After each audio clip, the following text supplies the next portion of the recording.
Hermanos, buenos días. Los saludo en el nombre del Señor Jesucristo.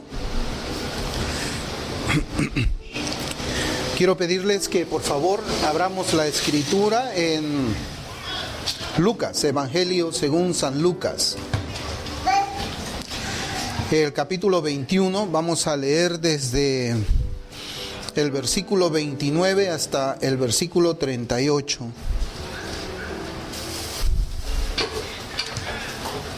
Lucas capítulo 21, desde el versículo 29 hasta el versículo 38. Y la palabra del Señor dice: también les dijo una parábola. Mirad la higuera y todos los árboles. Cuando ya brotan, viéndolo, sabéis por vosotros mismos que el verano está ya cerca. Así también vosotros, cuando veáis que suceden estas cosas, sabed que está cerca el reino de Dios. De cierto os digo que no pasará esta generación hasta que todo esto acontezca. El cielo y la tierra pasarán, pero mis palabras no pasarán. Mirad también por vosotros mismos, que vuestros corazones no se carguen de glotonería y embriaguez, y de los afanes de esta vida, y venga de repente sobre vosotros aquel día. Porque como un lazo vendrá sobre todos los que habitan sobre la faz de toda la tierra. Velad pues en todo tiempo orando, que seáis tenidos por dignos de escapar de todas estas cosas que vendrán, y de estar en pie delante del Hijo del Hombre. Y enseñaba de día en el templo, y de noche saliendo se estaba en el monte que se llama de los Olivos. Y todo el pueblo venía a él por la mañana para oírle en el templo. Que el Señor bendiga su palabra. Este pasaje que nosotros estamos viendo lo encontramos también en los evangelios de Mateo, en el capítulo 24, versículos del 32 hasta el versículo 44, y también en el evangelio de San Marcos, capítulo 13, desde el versículo 28 hasta el versículo 33. Eso es para que nosotros podamos también leer en nuestras casas cómo es que los sinópticos relatan esta misma parábola, la parábola de la higuera. En ellos nosotros vamos a encontrar todavía palabras que nos van a ayudar a comprender un poco más la profundidad del mensaje que Cristo nos trae, el mensaje que nosotros hemos leído en la Biblia. Y este contexto se refiere pues a las respuestas que Cristo hace a tres preguntas que sus discípulos le hacen de una manera directa, y que trata acerca de qué. Uno, trata acerca de la destrucción de la ciudad de Jerusalén junto con el templo. Eso es lo primero que nosotros podemos observar. También responde a una segunda pregunta que tiene que ver con la venida del Señor. Y finalmente, la tercera respuesta corresponde a las señales del fin del mundo, o el fin del siglo, como dice también la palabra de Dios. Y esta, hermanos, es una lección que debe considerarse con toda seriedad y con todo cuidado. El título de nuestro estudio para esta mañana va a ser: Cristo viene. No lo dudes. ¿Estás listo? Es un estudio bastante hermoso, es un estudio de mucha esperanza para el creyente, pero también es un estudio en el que nosotros debemos de meditar.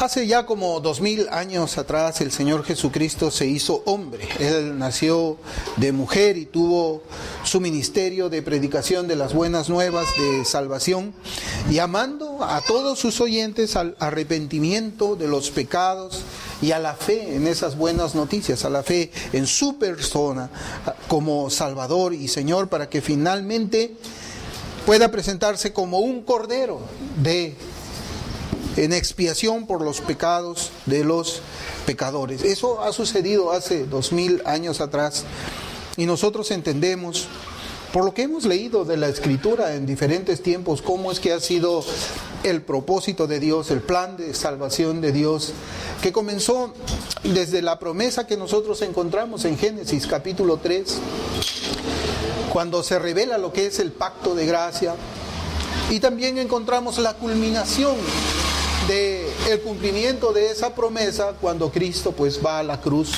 como un cordero por los pecados del mundo. Ninguna persona que tenga un sano juicio, hermanos, podría jamás negar la existencia de Cristo en un determinado momento de la historia. Cristo, en su primera venida, dividió el tiempo en dos, antes de Él y después de Él. Y ello demuestra que el Señor fue un hombre histórico. Es decir, no fue un mito, Cristo no fue un invento, Cristo tampoco es una fábula. Cristo caminó aquí en la tierra, Cristo nació de María la Virgen. Aún los judíos que no creen en Él como Salvador reconocen la existencia de Cristo aquí en la tierra, pero lo reconocen solamente como un profeta. No lo reconocen como el Salvador, no lo reconocen como el Mesías. Y es evidente que ellos no lo reconocen en esa forma porque Dios no se ha revelado a ellos. Porque el Señor no le ha quitado a ellos la venda que tienen en sus ojos para que le pueda resplandecer el Evangelio de la luz en la faz de Cristo. Pero lo que nosotros primeramente tenemos que comprender, aceptar, sin ninguna duda, es que Cristo vino por primera vez aquí a la tierra. Eso lo debemos de tener por seguro. Aún historiadores como Flavio Josefo, en la guerra de los judíos, él también escribe acerca del Señor. Es decir, nosotros podemos encontrar mucha evidencia de la existencia de la persona de Cristo aquí en la tierra. Es decir, Cristo vino por primera vez hace como 2000 años. Y Cristo, lo voy a volver a repetir, no es un mito, no es un invento de los cristianos ni de nadie, y mucho menos Cristo es una fábula. Cristo es real. El Señor, cuando vino aquí a la tierra, Él cumplió las profecías que hablaban de Él en el Antiguo Testamento. Esas profecías que hablaban de Él, de su primera venida como Salvador, y Cristo mismo nos dice en reiteradas oportunidades en el Nuevo Testamento que Él vendrá por segunda vez. Cristo lo dice. Cristo pues es el cumplimiento de las profecías de los profetas del Antiguo Testamento, y Cristo también mismo, Él mismo, el Dios encarnado, Él mismo profetiza muchas cosas. Entre ellas está profetizando que va a volver por segunda vez. Y es tremendo, hermanos, porque cuando nosotros comenzamos a hacer un estudio tal vez de todas esas profecías mesiánicas, el nacimiento virginal, el lugar donde es que Él iba a nacer, cuando leemos los salmos y vemos ahí cómo es que de una manera todavía en sombra se habla de Cristo, y vemos cómo se cumple todo eso acerca de su vida, su ministerio, su muerte, su resurrección. Cuando vemos todo eso es tremendo, hermanos. En cierta oportunidad yo había leído pues de que estadísticamente, para que todas esas profecías pudiesen ser cumplidas en una sola persona, todas esas profecías en una sola persona, estadísticamente es un número con muchísimos ceros. Muchísimos ceros. Es decir, esas profecías que vemos que han sido cumplidas en Cristo, pues son las credenciales de que Él verdaderamente era el Mesías esperado, de que Él era el Hijo de Dios que se iba a encarnar en el cumplimiento del tiempo. Él, Dios encarnado, es quien ahora nos habla de esta parábola. Cristo es quien nos enseña acerca de que Él mismo va a venir por una segunda vez, pero ya no como Salvador. Cristo ya no viene como Salvador. Cristo ahora va a venir como un juez. Como un juez. Por ello nosotros debemos considerar con mucha seriedad, hermanos, la palabra de Dios en cuanto a su venida, pues en ella también será el fin de este mundo. El fin de este mundo. El Señor nos enseña que antes de su venida, de su segunda venida como juez, se manifestarán algunas señales. Se van a manifestar algunas señales. Y ahora en su amor y misericordia vemos que Él amplía un poco más su discurso poniendo como ejemplo la parábola de la higuera que está brotando. Así se llama esta parábola. Es la parábola de la higuera que está brotando. Y durante su ministerio el Señor pues habló en parábolas a las multitudes, presentándose dos escenarios con ello.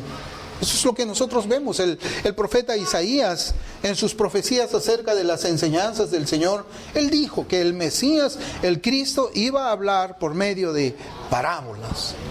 Y hay dos escenarios cuando el Señor habla por medio de parábolas. Cuando la parábola se deja sin explicación, es un escenario, la verdad permanece oculta todavía.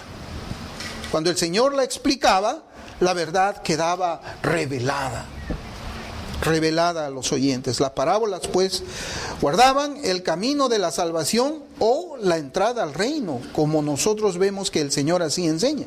Si abrimos la Escritura, por ejemplo, en Marcos capítulo 4, versículos 11 y 12, ahí nosotros vamos a comprender que el mismo Señor nos dice cuál es el propósito de las parábolas.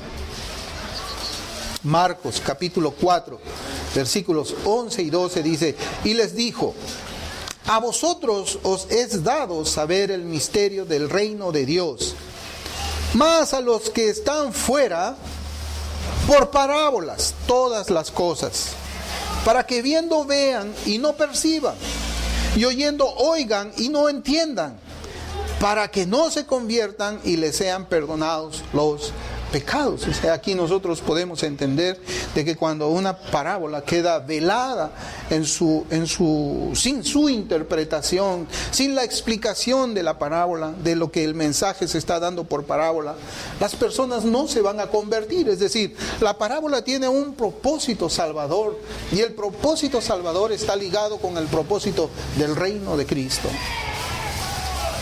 En Mateo capítulo 13 también nosotros podemos observar cómo es que el Señor trata acerca de las parábolas. Dice: entonces, acercándose los discípulos le dijeron: ¿por qué les hablas por parábolas? Él respondiendo les dijo: porque a vosotros os es dado saber los misterios del reino de los cielos, mas a ellos no les es dado. Porque a cualquiera que tiene se le dará y tendrá más, pero al que no tiene, aún lo que tiene le será quitado. Por eso les hablo por parábolas, porque viendo no ven y oyendo no oyen ni entienden. Y más adelante el versículo 16 también, ahí en el capítulo 13 de Mateo, dice: pero bienaventurados vuestros ojos porque ven, y vuestros oídos porque oyen. Y esto lo dice, hermanos, en el contexto de la parábola. Hermanos, hermanas, esta parábola es fácil de entender si nosotros tenemos nuestros ojos abiertos y nuestros oídos también para ella. Hay un versículo que yo quisiera comenzar a ver ahí en nuestro pasaje de Lucas que hemos leído, el capítulo 21, y es un versículo que puede llevarnos a concluir que existe cierta contradicción en cuanto a la venida del Señor, y es el siguiente. El versículo 32. En este discurso escatológico, el Señor en el versículo 32 dice de esta manera: de cierto os digo que no pasará esta generación hasta que todo esto acontezca. ¿Qué significa esta generación? Se refiere el Señor a que Él volverá y lo verán también los mismos quienes le están escuchando, porque recordemos que el Señor está hablando a un determinado grupo de personas. Y ahora el Señor dice: de cierto os digo, o sea, te voy a decir algo que tienes que estar muy atento, porque es verdad lo que te voy a decir. Esta generación no va a pasar hasta que vean todo lo que yo les he dicho hasta este momento. Hermanos, es importante que nosotros podamos comprender esta palabra generación en el contexto que estamos viendo aquí en este discurso del Señor Jesús. Por lo general, el uso de la palabra generación se refiere a un espacio de tiempo de unos 40 años en la Escritura. Y si consideramos nosotros usar la palabra en ese sentido, entonces el Señor habría vuelto en el año 70.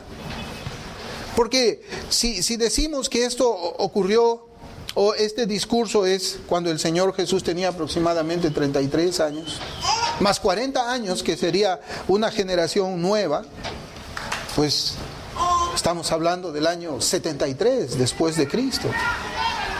Implicaría pues que el Señor ya vino.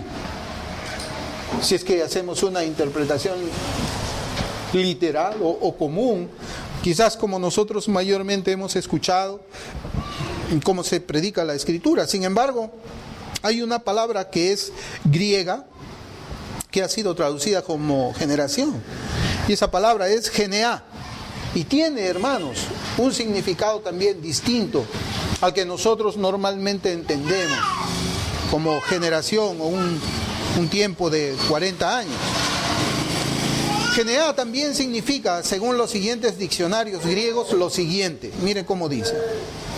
El diccionario Word Study dice que esa palabra geneá significa raza o posteridad, como en Hechos 8:33. Miren, si leemos en el capítulo 8, versículos 33 de Hechos, dice la Escritura: en su humillación no se le hizo justicia, mas su generación, ¿quién la contará? Porque fue quitada de la tierra su vida.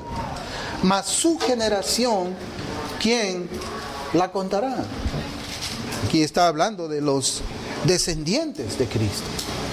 No está hablando solamente de un determinado plazo de 40 años. El diccionario Thayer, que también es un diccionario griego, dice: lo que ha sido engendrado. Y ahora podemos entender mejor Hechos 8:33. Quiere significar también, según Thayer, hombres de la misma estirpe, una familia. Esa palabra generación significa una familia también. Y el diccionario Vine, que es tal vez el que más utilizamos, dice: relacionada con ginomai, venir a ser, significa primariamente engendramiento, nacimiento.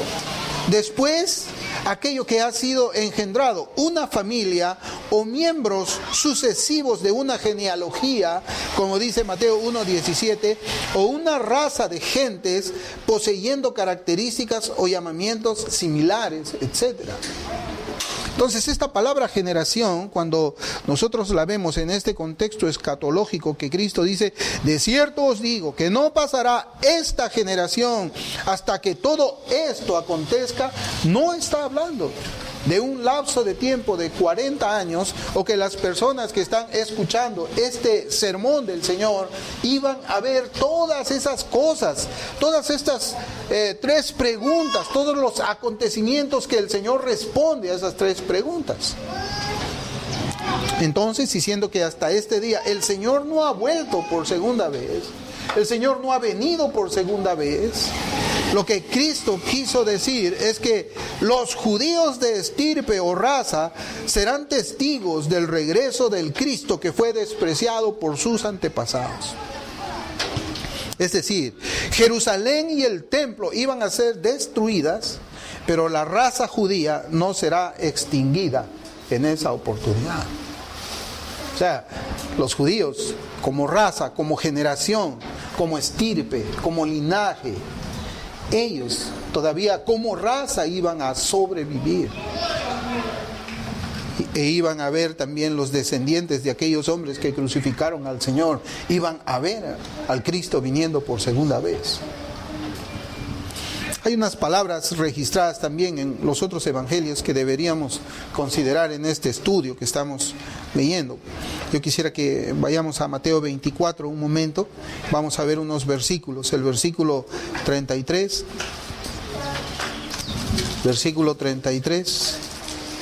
Dice la Escritura: así también vosotros, cuando veáis todas estas cosas, conoced que está cerca a las puertas. Cuando veáis todas estas cosas, conoced que está cerca. Está cerca. Y los versículos del 36 al 39 también en Mateo 24 dice: pero del día y la hora nadie sabe, ni aun los ángeles de los cielos, sino solo mi Padre. Mas como en los días de Noé, así será la venida del Hijo del Hombre. Porque como en los días antes del diluvio estaban comiendo y bebiendo y casándose y dando en casamiento, hasta el día en que Noé entró en el arca, y no entendieron hasta que vino el diluvio y se los llevó a todos, así será también la venida del Hijo del Hombre. Hermanos, qué tremendo. Cuando nosotros relacionamos estas palabras de Mateo y las incorporamos a nuestro estudio de Lucas, podemos ver una imagen horrible de lo que va a suceder cuando venga Cristo. Es verdad, para nosotros es un tiempo de alegría, es nuestra esperanza, es nuestra fe ya hecha realidad. Nosotros aguardamos con mucho gozo, con mucha alegría la venida de Cristo, pero hay que entender que la venida de Cristo para unos va a ser de mucha alegría, es su sueño, su esperanza hecha realidad, mientras que para otros va a ser una catástrofe, hermanos.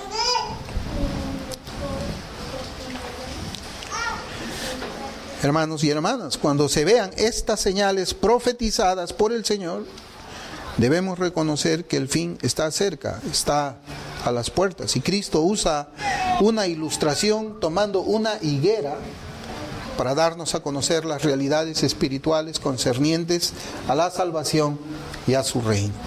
Y es interesante, hermanos, ver las palabras simples pero profundas con las que el Señor nos dice este relato. Bueno, yo estoy acostumbrado a marcar la Biblia que tengo, las Biblias que tengo siempre las marco. Pero yo quisiera que veamos la simpleza de estas palabras, pero que a la vez también son muy profundas. Por ejemplo, ahí en Lucas 21, el versículo 29 dice: mirad, observa. Qué difícil es mirar. Una vez cuando se estaba hablando de una predicación de la conversión de Spurgeon, se hablaba de este verbo, mirar. No es difícil mirar, solamente es abrir los ojos, es ver lo que sucede alrededor de nosotros, es tal vez encender la televisión y mirar los programas, los noticieros. Dice mirad en el versículo 29, el versículo 30 dice viéndolo, sabéis. Ahora nosotros tenemos que se juntan las palabras ver y saber. El versículo 31 dice cuando veáis, otra vez. Es interesante, nos dice la palabra de Dios cuando veáis, y nos dice nuevamente, sabed que está cerca el reino de Dios. Cuando veas, aprende. El versículo 34 otra vez dice, mirad también por vosotros mismos. Mira tu corazón. O sea, no es solamente que nosotros podamos observar con nuestros ojos, escuchar con nuestros oídos, que todas estas cosas que el Señor Jesús había profetizado se vienen cumpliendo. Tenemos que saber que la venida de Cristo está cerca, pero también tenemos que vernos no solamente lo que sucede alrededor de nosotros, sino tenemos que ver nosotros mismos, por nosotros mismos, porque eso es lo que dice el Señor. Miren también por ustedes mismos. Y finalmente el versículo 36 dice, velad. El versículo 36 habla de oración. Dice, velad, que seáis tenidos por dignos de escapar de todas estas cosas que vendrán. Autoexamen. Hermanos, lo ocurrido a la ciudad de Jerusalén y al templo en ella fue el derramamiento del juicio divino para un pueblo, unos habitantes que habían matado a los profetas que previamente habían sido enviados con el mensaje de Dios para que se vuelvan de sus pecados, pero la maldad de ellos fue mayor y horrible todavía. Fue más grande cuando no solamente habían matado a los profetas, quienes les llamaron al arrepentimiento de sus pecados, sino también mataron al autor de la vida. Mataron al Señor Jesús, lo crucificaron. Y su pecado fue todavía mayor cuando rechazaron el mensaje de salvación, cuando despreciaron a Cristo como el Salvador del mundo. Hermanos, las señales que Cristo dio, y yo quisiera que nosotros prestemos atención, las señales que Cristo dio en cuanto a la destrucción de la Jerusalén terrenal se cumplieron en el año 70. Y Cristo ahora nos habla de señales que preceden a su segunda venida, las cuales debemos considerar con seriedad porque vemos que se está cumpliendo. Y en estas profecías cumplidas y por cumplir vemos la autoridad de la palabra del Hijo cuando dice, en Lucas 21:33 dice, el cielo y la tierra pasarán, pero mis palabras no pasarán. O sea, se va a cumplir lo que el Señor ha dicho en estas profecías. Ya se cumplió la destrucción de Jerusalén. Ya se cumplió la destrucción del templo. Ya el castigo sobre ese pueblo fue derramado, pero todavía hay más. Y el Señor nos dice, todavía hay más. ¿Ves que se cumplió lo que yo dije acerca de Jerusalén? Y te voy a decir que todavía hay más. Cielo y tierra pasarán, pero mi palabra, lo que yo te estoy diciendo, no pasará, se va a cumplir. Es decir, así como fue segura la palabra de Cristo en cuanto a la destrucción del templo y de la ciudad, igual va a ser segura en cuanto a la destrucción del presente mundo con su venida con gran poder y gloria. Serán seguras porque los ángeles reunirán a los escogidos desde los confines de la tierra. Eso es lo que el Señor nos está diciendo ahora. Hermanos, hay muchas cosas que nosotros vemos y cuando las vemos, inmediatamente sabemos lo que va a ocurrir. Cuando uno mira, por ejemplo, las nubes negras y cargadas, inmediatamente sabe qué cosa. Que va a llover. Y el Señor nos dice a nosotros, tienes que mirar y tienes que saber. Yo digo, no, es tan sencillo, es tan sencillo el mensaje del Señor.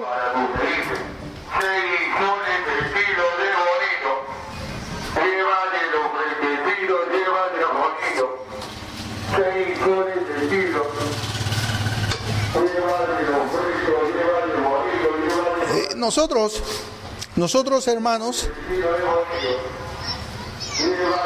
inconscientemente muchas veces vivimos lo que el Señor nos dice acá, mira y sabe. Entonces, cuando uno mira las nubes que están negras, usted está en su casa, ustedes vamos a ver, yo he conocido, por ejemplo, he vivido en el Cusco. Yo creo que la sierra es parecida, es distinta a Lima, ¿no? Pero yo he vivido en Cusco y ahí pues cuando uno en el tiempo de lluvia, cuando ya se está acercando el tiempo de lluvia, uno mira la nube y sabe que va a llover. O uno está viendo la nube que viene lejos y la ve cargada y comienza a ver los relámpagos de lejos. Entonces cuando uno mira, está en su casa, uno mira y sabe. La lluvia viene, va a llover, hasta uno puede saber la intensidad de la lluvia. Esta lluvia va a ser muy fuerte. ¿Y qué pasaría si yo veo que hay nubes negras cargadas? Yo sé que va a llover y sin embargo salgo de mi casa sin llevar un paraguas. ¿Cómo sería eso? Sería insensato, ¿no? Más bien, si yo veo, va a ocurrir esto, va a llover mucho, tengo que llevar mi paraguas, tengo que llevar mi protección. Estoy seguro que va a llover y voy a llevar mi palabra. mi paraguas. Y hay muchas cosas que nosotros vemos que suceden en el mundo y son cosas que Cristo dijo que iban a suceder hace 2000 años. Es decir, nosotros podemos ver en el noticiero, podemos ver alrededor de nosotros, podemos escuchar los testimonios de personas comunes y corrientes, muchas cosas que Cristo ya las ha dicho hace 2000 años atrás. ¿Y qué es lo que debe, de una vez que vemos eso, qué es lo que debemos saber? Que cada día que pasa nos acercamos más a la manifestación del reino del Señor. Cada día que pasa nos acercamos a ese día cuando va a sonar la trompeta. Cada día que pasa vamos a acercarnos más al día cuando todo esto que nuestros ojos ven va a ser derretido como una cera con el fuego. Cada día que pasa nos acercamos al fin de todo. Cada día que pasa nos acercamos al juicio de Dios, nos acercamos al día en que los cabritos serán puestos a la izquierda del Señor y las ovejas serán puestas a su derecha. A los primeros los va a maldecir y enviará al infierno eterno, mientras que a sus ovejas les dará por herencia la gloria junto con Él en los cielos. Eso es lo que tenemos que ver nosotros. Todas las señales son claras para los hombres, mas ellos desprecian al Señor. Ahora, ¿de qué señales es que estamos hablando? Ya lo hemos dicho. Guerras y rumores de guerras. Naciones levantándose en contra de otras naciones. Hambre, pestilencia, terremotos, tribulación, persecución y apostasía dentro de la iglesia. Vivimos tiempos de apostasía como nunca antes se habían escuchado, hermanos. Vemos también que ahí se levantan falsos profetas, se levantan falsos cristos. La iniquidad abunda, el amor de muchos se ha enfriado. Existe una predicación mundial del Evangelio. Hay personas que están comiendo, hay personas que están bebiendo, hay personas que están casándose y dándose en casamiento como en los días de Noé. Todas estas cosas las vemos. ¿Y qué aprendemos de ellas? Miramos, sabemos, pero ¿qué hacemos? ¿Cuál es nuestra actitud? Solamente el Padre conoce el día y la hora en que el Señor vendrá, también nos dice esta palabra. Hemos visto, pues desde hace mucho tiempo, nosotros quizás hemos visto por medio de las noticias de que han habido pronósticos de la venida de Cristo que han fallado. Elena de White pronosticó venida de Cristo, es mentirosa su profecía. El calendario maya decía que en el año 2012, el calendario maya creo que fue, en el año 2012 todo se iba a acabar. Muchas personas decían que con la entrada en este nuevo milenio también iba a venir la destrucción del mundo, Cristo iba a venir. Y así hemos visto y escuchado tantas y tantas y tantas, pero solamente el Padre lo sabe. Y nosotros, si bien no conocemos el día exacto, sabemos que ese día se acerca, por lo que nosotros vemos y sabemos. El Señor, fíjense, terminando esta enseñanza, hace para sus discípulos, para nosotros, una advertencia muy seria. En los versículos 34 y 35 dice: mirad también por vosotros mismos, que vuestros corazones no se carguen de glotonería y embriaguez y de los afanes de esta vida, y venga de repente sobre vosotros aquel día. Porque como un lazo vendrá sobre todos los que habitan sobre la faz de toda la tierra. Hermanos, el creyente vive expectante del regreso del Señor. Pero no solamente vive expectante o esperando, sino también vive preparado para ese regreso. Y es lo que el Señor nos dice. La segunda venida de Cristo es el viaje del cuerpo y del alma hacia un destino eterno, del cual no puede haber salida y tampoco puede haber marcha atrás. Cuando el Señor Jesucristo venga, la Escritura lo dice claramente, algunos santos ya están con Él en el cielo, Y algunos impíos ya están en el infierno ahora. Pero no solamente va a ser eso. La Escritura dice de que nosotros debemos de tener miedo, no al que mata el cuerpo, sino al que mata el cuerpo y el alma en el infierno. Al que envía a la muerte eterna. ¿Qué quiere decir, hermanos? Cuando el Señor venga, no solamente va a haber resurrección corporal de los santos, es decir, sus espíritus nuevamente van a entrar a ese cuerpo va nuevamente a resucitar, pero de una forma glorificada, sino que también los incrédulos van a tener una resurrección. Ellos van a tener una resurrección para muerte, nosotros vamos a tener una resurrección para vida. Por eso es que yo le digo que la segunda venida es el viaje del cuerpo y del alma hacia un destino del cual no hay retroceso. Permítanme hacer la siguiente comparación.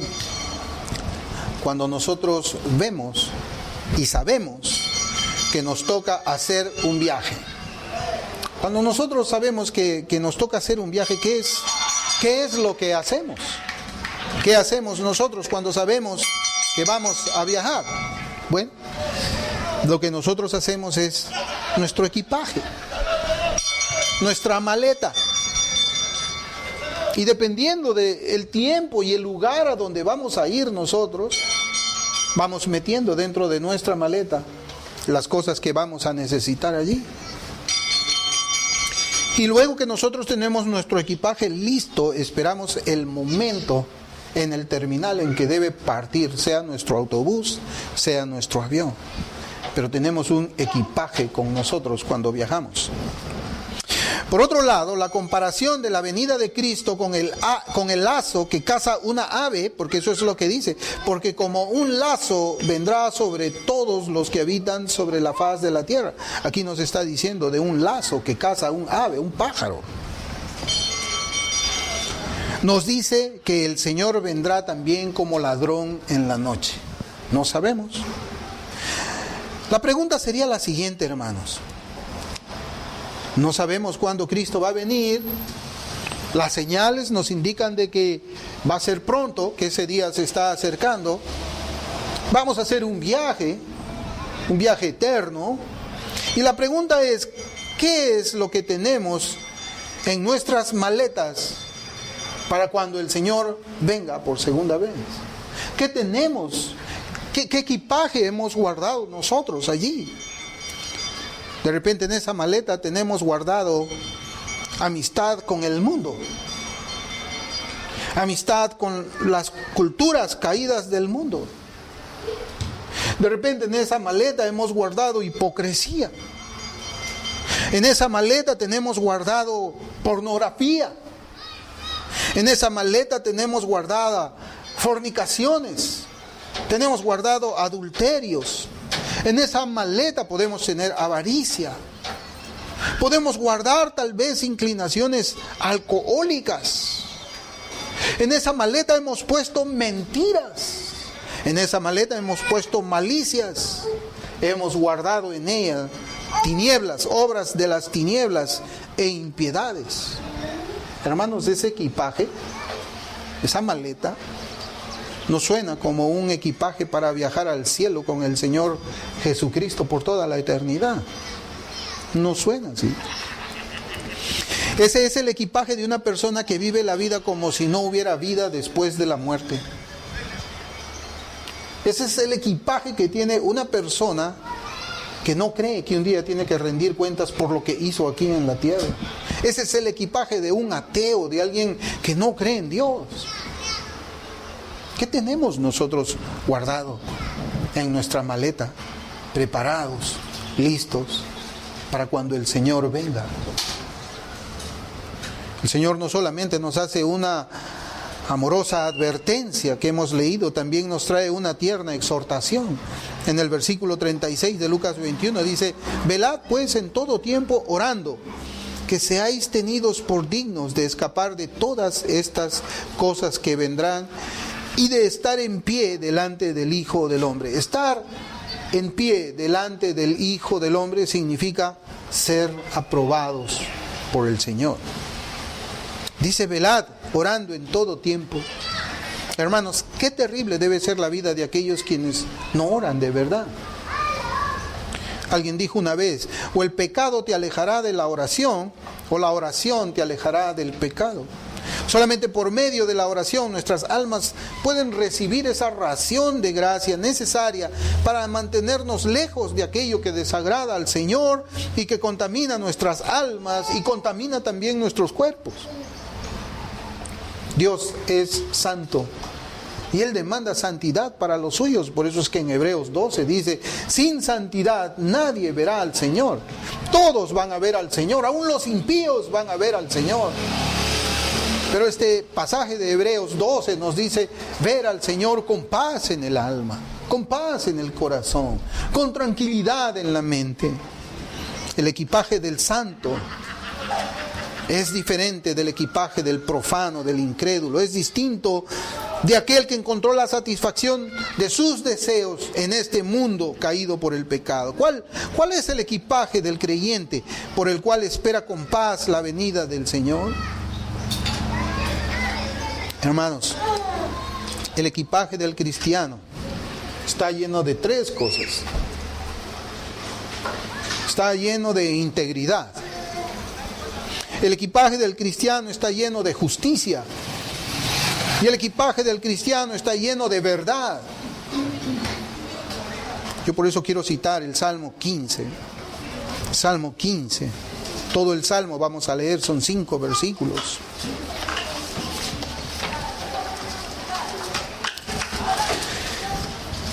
Dice la palabra del Señor, Jehová,